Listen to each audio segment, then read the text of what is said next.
मंथन BJP मंथन कर रही है कि हम चुनाव हारे नहीं है, हम कहीं न कहीं नैरेटिव के कारण चुनाव हार रहे हैं और हमारे खिलाफ एक गलत नैरेटिव तैयार किया जाए। मतलब क्या?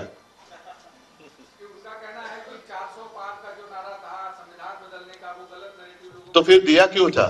और आप ही के लोगों ने कहा था कि उन्हें संविधान बदलना है। फिर जो उन्होंने नैरेटिव सेट करने की कोशिश की थी, मंगलसूत्र तुमसे चोरणार, वो क्या असलियत थी? अच्छे दिन आएंगे वो तो हम भूल गए, वो नैरेटिव का क्या हो गया? वो 15 लाख रुपए लाने वाले 2014 से अगर हम शुरू करें तो कितने नैरेटिव उन्होंने जो किए थे वो सारे झूठे थे। मोदी गारंटी का क्या हो गया?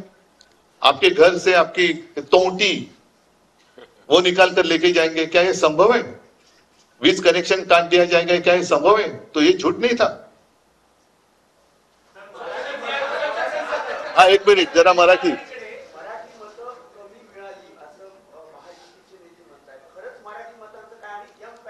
मराठी मतं का कमी मिळतील? काय असं काय कारण आहे?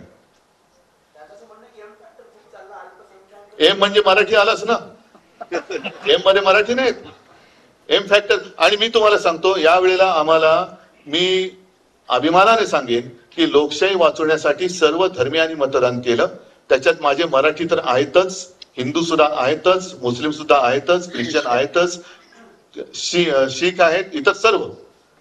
आणि तुम्हाला काय वाटतं, रक्त सांडून मिळवलेली मुंबई मराठी माणसांनी त्यांच्या डोळ्यात देखत जर लुटली जात असेल तर अशा वेळेला मराठी माणूस लुटणाऱ्याला मत देईल।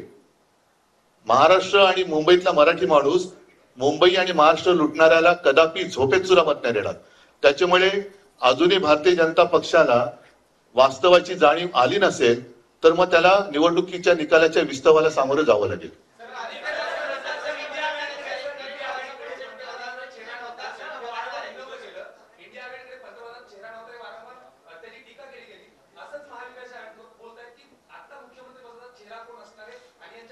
त्यांच्याकडे कोण असणार पहिला ठरवा ना, त्यांच्याकडे कोण आहे?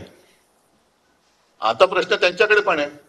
कारण मला आठवते मी मुख्यमंत्री असताना देवेंद्र फडणवीसांनी ते काय म्हटलं होतं, ते वसली 3 गावं, 2 काय, एक वसेची ना।